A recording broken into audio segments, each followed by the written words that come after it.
te aorangi. Pono i te aorangi. Kia tau ko te kahukura, te wairoa korehere. Te kawe i te tika. Me te pono. He tohu aroha tene ki te ao whanui. He maumahara ki te whaia a papatuanuku. Kia ora, tēnā koutou, tēnā koutou, tēnā koutou katoa.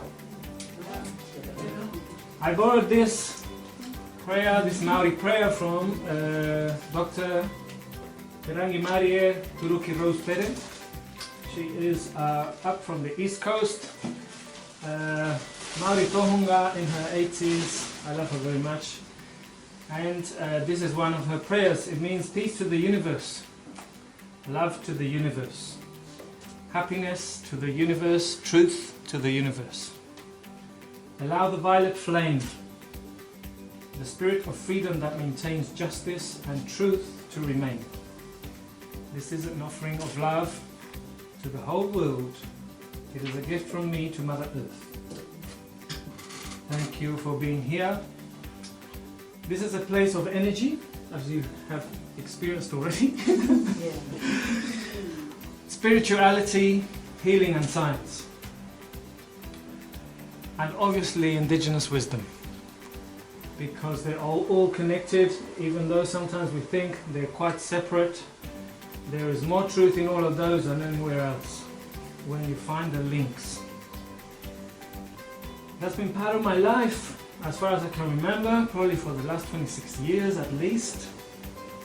I've been searching for the truth, the only source of truth, and it takes a while to walk along that path. You can get distracted, you can doubt, you can think, well, this person is saying that and the other person is saying the opposite, which one's true? But when you start digging in really deep in indigenous traditions, in science, in spiritual wisdom, you find a lot of commonalities. And I want to share some of those with you today, so that when you leave here, after a few minutes, whenever you feel like it, you will see how much common things there are, but we haven't maybe realized, or you have maybe already realized and put a few dots together already in your own path. I've traveled a little bit, I've read and studied a little bit, but most importantly, I've met amazing people on the way, and that's what it's about as well. And that's why you're all here. Look at each other's face, you're all from different places, and that's what I like. And that's what I would cherish always. It's not about Kiwi, it's not about Latin, it's not about Māori, it's about everybody. It's about every single person is special and unique, and that's what we need to cherish. But above all, it's about finding the source of truth. If you're really on that path, it's about finding the source of truth and what really resonates in your heart. The Mayans called that Panchebe. Panchebe is finding the source of truth constantly and continuously, and that's something that the Mayans did all of the time. They were amazing healers, amazing scientists. In ancestral times there was cosmic science, something like a mixture between spirituality and science that was taught every day in the temples, every day in the schools that were made for people to attend. Spiritual and scientific knowledge were well linked together and taught by the master priest scientists of ancient times. And why can't we carry that mission today? I think we can. The Mayans and some non-westernized cultures, Indian, maybe China, they understand that our physical body is nothing but a vehicle for our soul. Now some people will go, what is that? That's just religious stuff. I went to church and they made me go to church, I don't believe in that.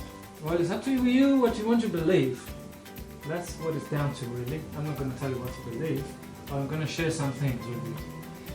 It's a vehicle for our soul, our light body, our spirit flows through us, and the soul is a part of that. For the Mayans, spirit means pure energy from the universe and nature. The word they use is Kinan. Kinan means to be for the sun. The sun is a source of energy, is a big star. We see it every day, but we forget it's there. Maori use Maori.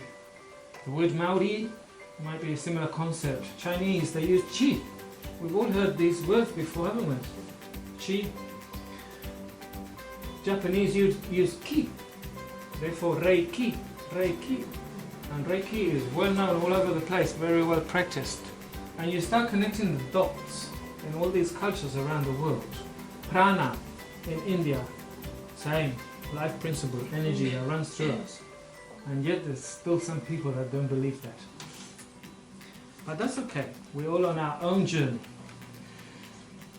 So we have an immortal soul when we start looking at all of these things, able to channel spirit energy, cosmic universal energy, and that energy can be used for healing. Now, in a while I will present to you some scientific evidence of healing, of how scientists have actually measured the effect of healers on DNA and cells in our body, and found the proof for that. But that's not in the common school that we go to, or when we went when we were younger, but it definitely is happening, and it's true, and it's been proven. The universal law of one. In the universe there's a lot of laws. Well, the universal law of one is one of those laws. There's heaps of laws that we might not know of. It states that all creation derived from the original prime creator. Wherever that might be, whatever it might be another source of energy. And that each one of us, each one of you, carries the original divine spark that is within our heart and soul. We are all a part of that universal energy. A Swiss physicist, Nassim Haramein, I will encourage you to look him up. He is very interesting. Nassim Haramein talks about the theory of the unified universe, and that everything, including ourselves, is a toroid or a black hole. The Dalai Lama himself. Does anyone know what a torus is? Yeah? What is that? Just share. Do you want to share? Yeah? Yeah? That's the form of a torus. So a torus is, imagine a donut. Yeah? The energy in the shape of a donut is a torus or a toroid. Yeah? And so a toroidal channel is what we are. Our energy is in the form of a torus around us. The energy around the apple, an orange, a tree, the planet, everything is in the form of a torus or a toroid. The Dalai Lama himself, an amazing student of science and spiritual wisdom, he does both.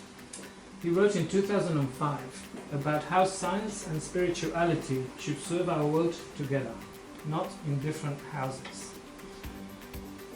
Albert Einstein, which I like, but yeah, he's a bit overquoted.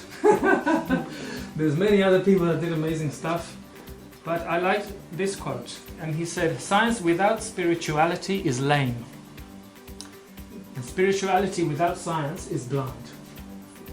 That is powerful. And he also said the most beautiful thing that we can experience is the mysterious. It is the source of all true art and science. Then art and science can be combined as well. It doesn't have to be separate.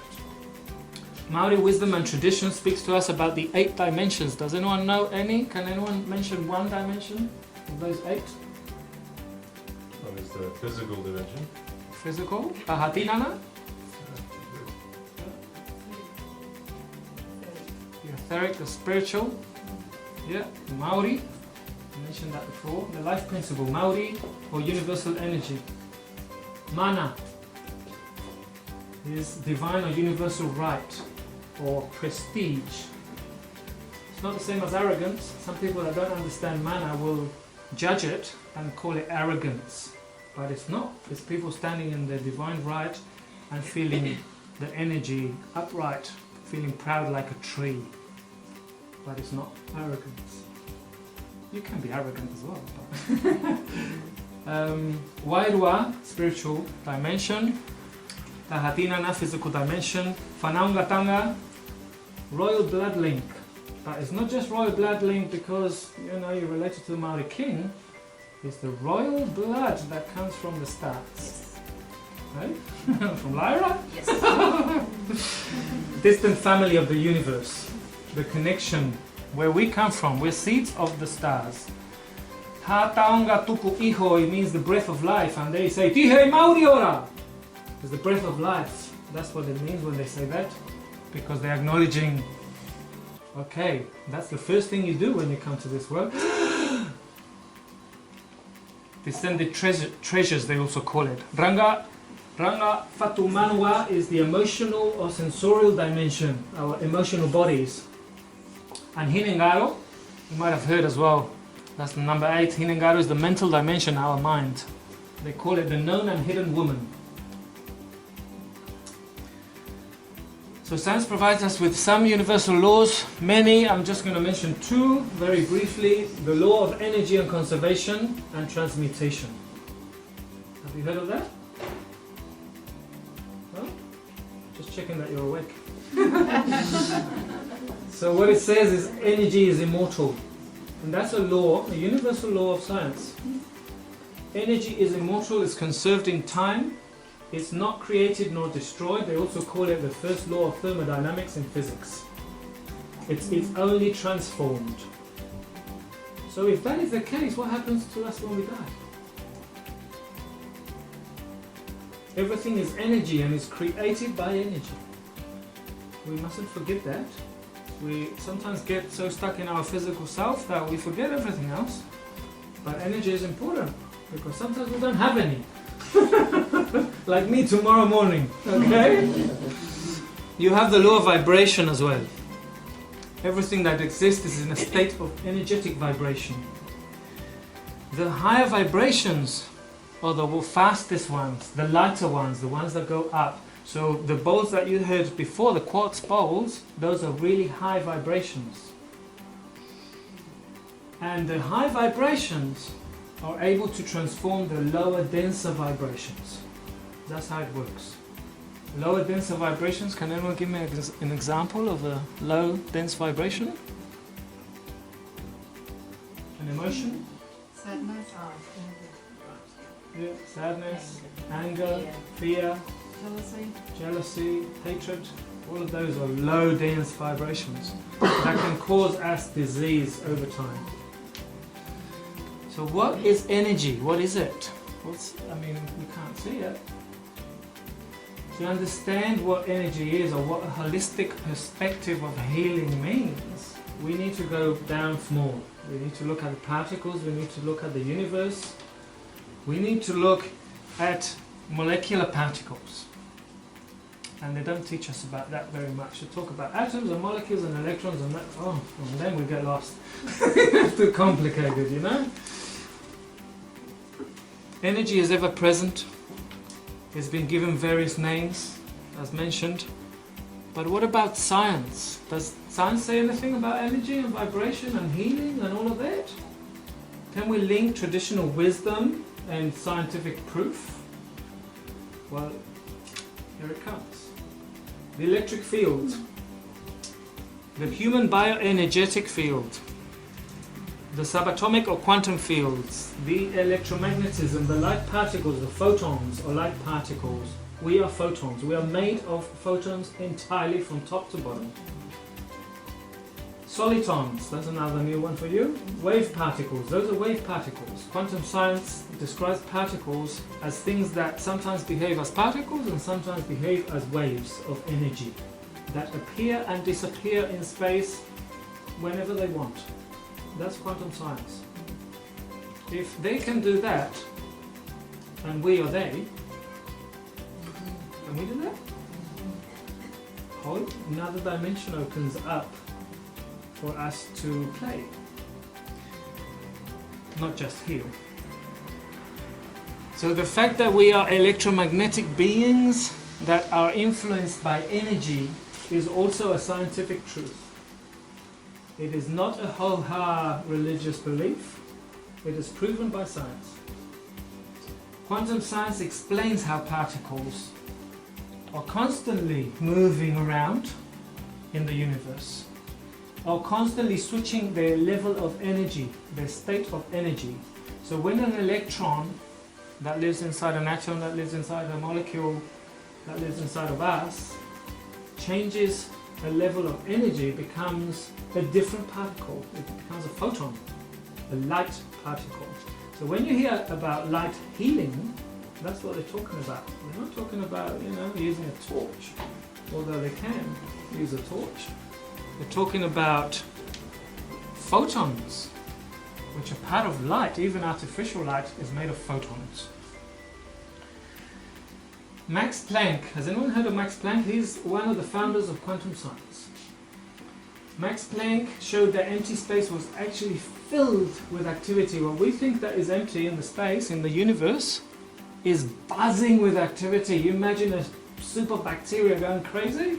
That's the universe. But we think there's nothing there. I'm going to give you a fact in a while that's going to blow your head away. The energy produced when it happens has been estimated to be inexhaustible. So that constant motion of activity means that it's there forever and we can use it and use it and use it. Have you ever heard of Nikola Tesla? Yay. Nikola Tesla knew that. Nikola Tesla is the true father of electricity. Not Edison, no. It's actually Tesla. And Edison knew that. Tesla worked for Edison. Edison asked Tesla to work for him because he was such a bright mind. And when he saw how bright he was, he kicked him out. Tesla had more than 100 patents that he invented, all to do with free energy. And now we've got Nikola Tesla's cars running around the world. I saw one in Wellington the other day. They cost $100,000. And they're much more luxurious than a BMW or a Mercedes. And they go faster than any of those cars, just with free energy. In 3 seconds they will reach 100 k's. And that was his legacy. He thought, I'm going to make something so amazing that when I die, people are going to remember me. Richard Feynman is a physicist, and he said that the energy in a single cubic meter of space, cubic meter is just 1 meter by 1 meter by 1 meter, is enough to boil all of the oceans of the world. Can you imagine how much energy that is? Can you imagine how much energy is in the universe? If that's only 1 cubic meter, it's unbelievable. So the energetic vibrations from the universe and nature, they manifest through sound, like you heard before, through numbers. I work with numbers here. Some of you work with numbers, don't you? The codes, the quantum healing codes. Sacred geometry, so numbers manifest into form and shape, into geometry. You see the lamps? Geometry. But to create those lamps, you need specific dimensions, and the man to talk about that is him. He knows all about numbers and shapes and creating, amplifying energy in buildings. Color and light. So color and light, they also emit specific vibrations. Everything around us exists at a frequency, exists in vibration. Everything, including a rock, including a plant, ourselves, an animal, a tomato that you eat. It has a vibration, it has a frequency. A disease has a frequency. We have a north and a south pole. This is the north pole, this is the south pole, and we have magnetic lines that run from north to south outside of our physical body. In our physical body, we also have meridians, and the person that you need to talk to about that is sitting behind there and is standing over there. They all know about traditional Chinese acupuncture, and that's precisely what acupuncture does. It plays with the meridians of the body, re-establishing the energy that has been stuck and is not flowing properly.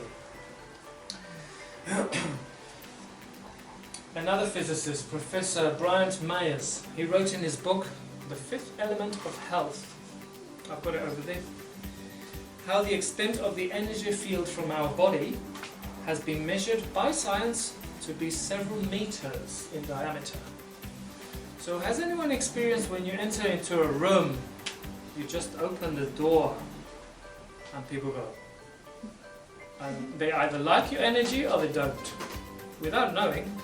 They don't know you from a bar of soap, but your energy walked in there first and touched a few people whose energy was different to yours, and so they felt something uncomfortable, like when you mix oil and water. And you felt that because the look they gave you was like, oh, what was that? I haven't said anything. I don't know that person. I'm sure it's happened to everybody else. Sure happens to me a lot.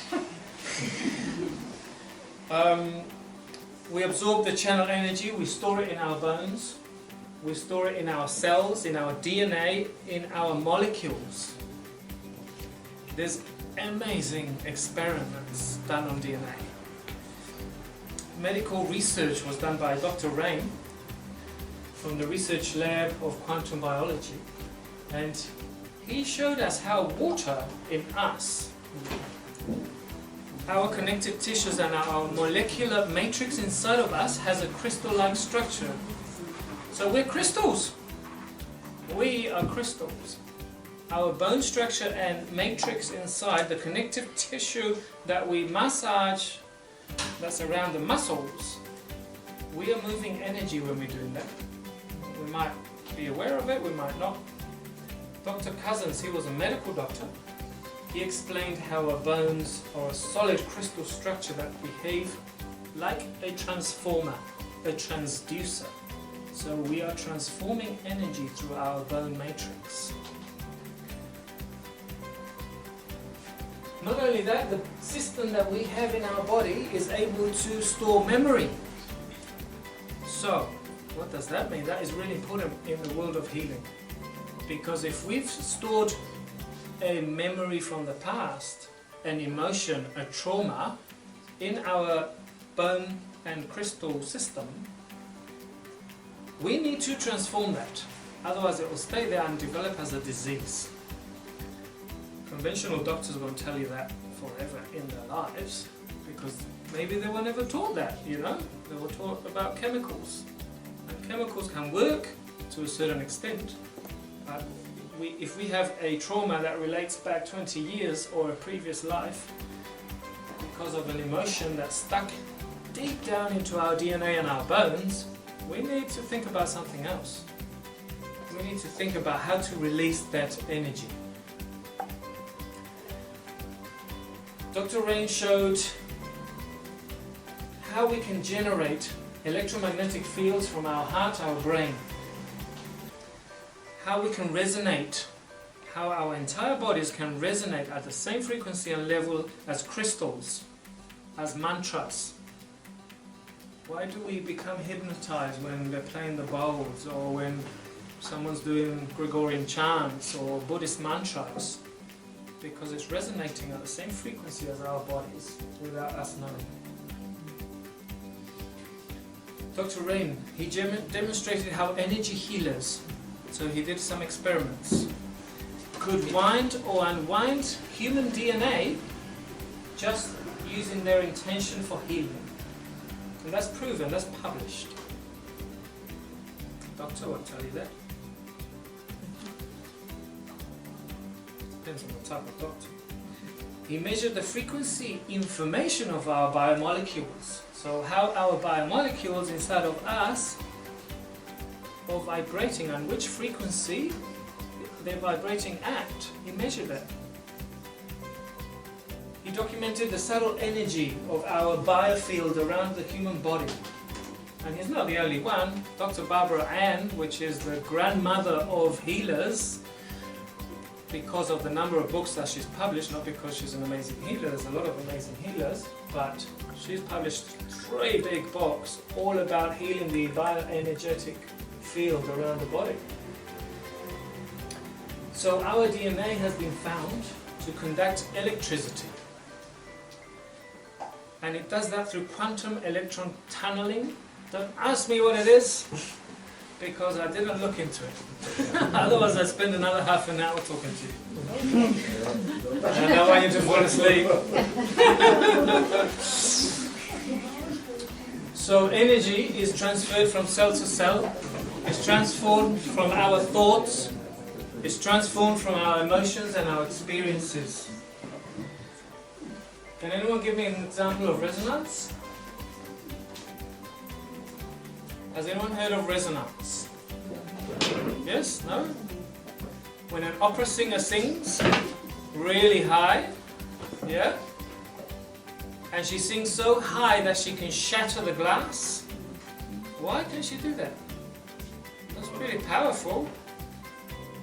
So it matches the resonant frequency of the glass. Yeah. So the frequency of her singing voice matches the frequency that the glass is vibrating at, and she bursts the glass.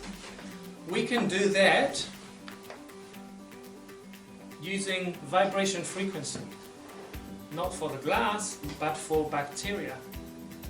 So there's a book back there which is yay thick. I haven't read the whole thing, but I've scanned through some of it, and I've seen every single pathogenic bacteria that you can imagine plastered on those pages with a specific frequency that has been measured for that specific pathogenic bacteria.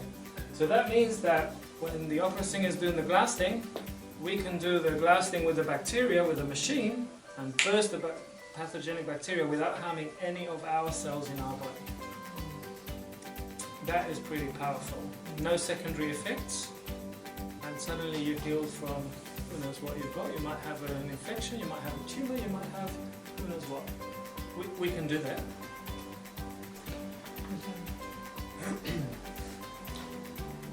We've been taught to believe that we're a random subject of disease, but we're not.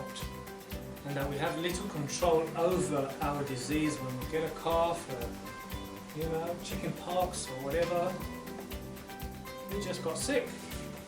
Well, we can't do anything about it, but maybe we've been having low emotions, thinking about it for a few months. We've had a pretty stressful work life in the last 2 months, and then we had something else, and then you end up with a disease. So what if I told you that we can change that with positive thinking? Just with positive thinking. Or thoughts and emotions of high vibration. If we constantly remain up here, we might never get sick. So how many in this room would believe that? Not even 50% of the room. Huh? Have we been programmed to believe something else? Chinese medicine, Laura and Hernan will know this, recognizes certain emotions as the cause of internal disease. Hardly surprising really, seeing as emotions carry an energy, an energetic imprint which can disturb the flow of qi in the body. Our bodies can withstand, it's been measured, vibrations and frequencies in the range of 10 octaves. An octave of music, have you heard of that? Musicians in here will know what an octave is. Well, 10 octaves. We can withstand energy within that range. When we fall outside of that range, we are going to experience distortion of energy in our body that can lead to a disease. And that's what we try to avoid. But if that happens, we can use tools for that. So what is true health and healing? Health is like an energy dance, really. That's what it is about. It's about energy. And our cells are the batteries that provide that energy. So we need to look after them. Our DNA.